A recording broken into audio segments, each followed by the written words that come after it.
Kasama nga naman si Ate El. Kumusta mga kaibigan? Narito ang mga latest update sa gobyerno, trapiko, panahon at krimen. Sa gobyerno, ayon sa Philippine National Police or PNP, bumaba ang crime rate sa bansa ng 13.96% sa loob ng 3 buwan. Nakapaglala ang PNP ng 9,061 anti-drugs operations, 10,434 arrests at 1.91 billion worth of illegal drugs. Sa trapiko, inaasahan na may mga pagbaha sa ilang bahagi ng Metro Manila dahil sa mataas na tide levels. Sa panahon, inaasahan na may mga pagulan sa ilang bahagi ng bansa. Sa krimen, bumaba ang crime rate sa Metro Manila ng higit 18% ayon sa National Capital Region Police Office or NCRPO. Nakapagtala ang NCRPO ng 358 arrests, kabilang ang 138 most wanted person. Ibang balita, isang 25 taong gulang na empleyado ng gobyerno ang binaril sa Zamboanga del Sur. Isang estudyante ang pinatay ng kapwa estudyante sa Batangas. Sana'y nakatulong ito sa inyo sa mga kaibigan. Maraming salamat sa panonood at pakikinig.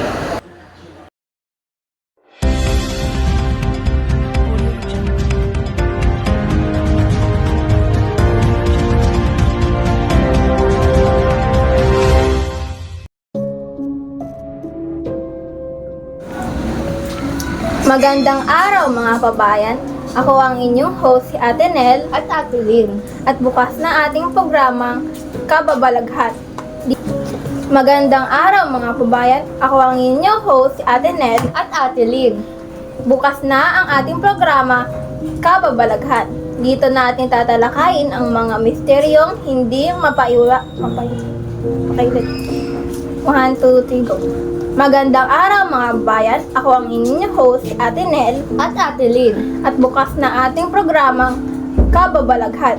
Dito natin tatalakayin ang mga misteryong hindi mapaiwanag ng siyensa mula sa mga espiritu hanggang sa mga kakaibang pangyayari. Okay, Ate Nel, pwede ka bang magkwento about sa mga kababalaghan? O kaya may mga nais bang mga mensahe? Oo, meron ako. Si Isha. Dito sa Quezon City, noong nakaraang taon sa kanilang dating tahanan sa labas ng lungsod, lagi niyang naririnig ang mahinang pag-awit tuwing madaling araw. Minsan pa raw, nakita niya ang isang babae sa puting damit na nakatayo sa tabi ng bintana. Dati raw itong silid ng kanyang kaibigan na pumanaw na. Hindi siya natakot dahil naramdaman niya ang init at pagmamahal. Pagkatapos noon, bumiti ang araw ang kanya. Lapit na! Bumuti. Wait lang. Pwede pa namatin ito yan eh. So, dito na lang. Hindi na pwede nakatuloy-tuloy. 1, 2, 3, go. Magandang araw mga kabayan.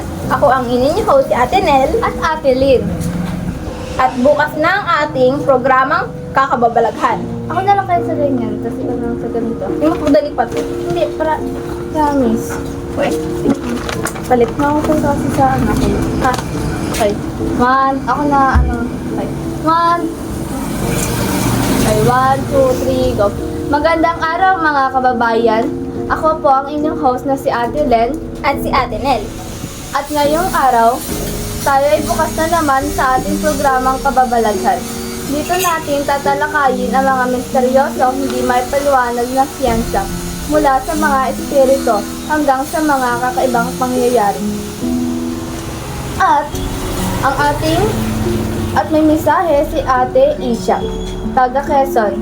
Wait lang. Parang pangit ang may mensahe sa Ate Isha, taga Quezon. Ano na lang? Ay, mayroon sa atin nagpadala ng mensahe. Okay, nagpadala ng mensahe.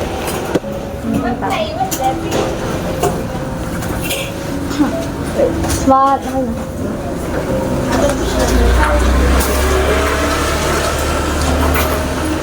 Tara. Bubukas. Yan! Dahan-dahan akong lumabas ng kwarto. Walang ilaw sa dining. Pero kitang-kita ko sa dilim ang isang anino na nakaupo sa mesa. Hindi siya gumagalaw. gumagalaw. Walang mukha, pero ramdam ko na nakatingin siya sa akin. Hindi ako makasigaw. Tumakbo ako pabalik sa kwarto at nagdalukbong ako ng kumot. Kinabukasan, ang upuan sa dining area ay nakahilak. Malayo sa mesa na parang may upo talaga. Okay, Ate Nel, parang medyo nakakatakot talaga tong pangalawang mensahe. Oo nga, Ate Lynn, mukhang nakakatakot. At hanggang doon na lang, salamat Lala sa pagbabahagi mo ng nakakatinig balahibo ng karanasan.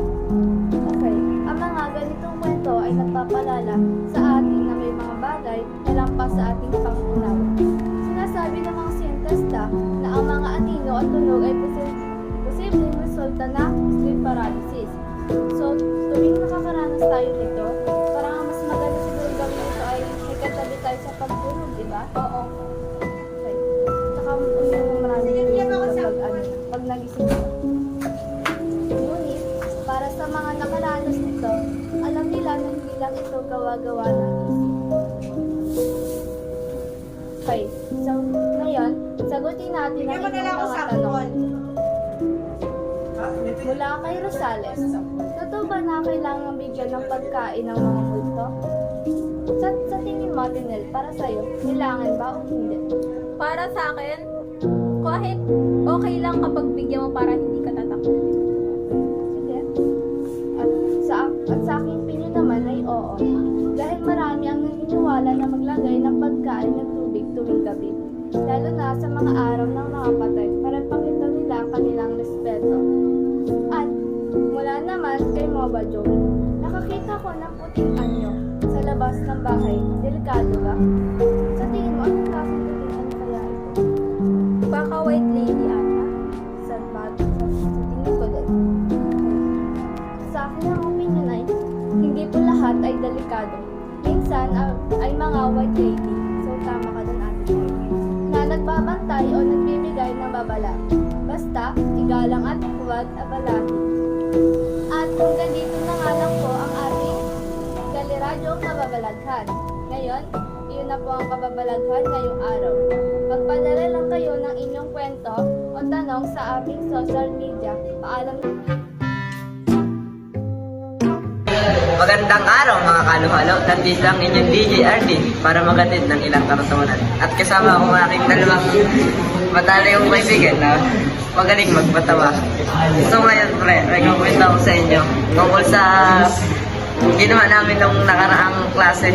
Naglaro kami ng Chinese garter. Tapos, naglaro kami, talon-talon kami. May lumakatok. Hindi ko napansin, yung palang kaklase namin isa, sumukol na yung ulo. Kasi pag talon, sumangkot yung ulo. Yun lang ako rin.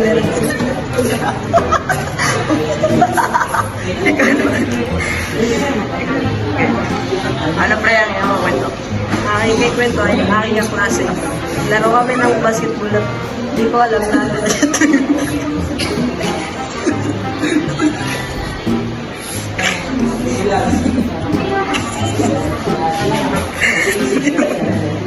Kasi kwento na.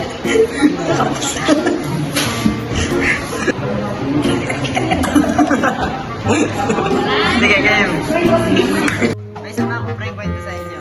Dito ko yung pre matatawa. Nagpunta ako sa ilaw. Tumadan ako pre. Baka yun eh. Hindi na ako nakita. Nakita ako, basa. Tapos, yung poste sa bahay. Nagalay. Tapos, ano pre, siyempre hindi ko malilimutan. Yung umutot ako sa rin. Akala ko, magiging different.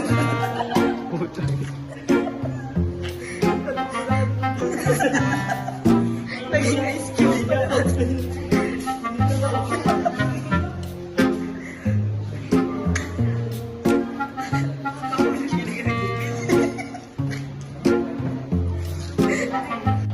Pre, may last pa ako, pre. Nakakatawa to, pre. Hindi nagkasama yung kaibigan ko. Tapos sabi daw niya, strict daw ako. Hindi ko naman alam yun eh.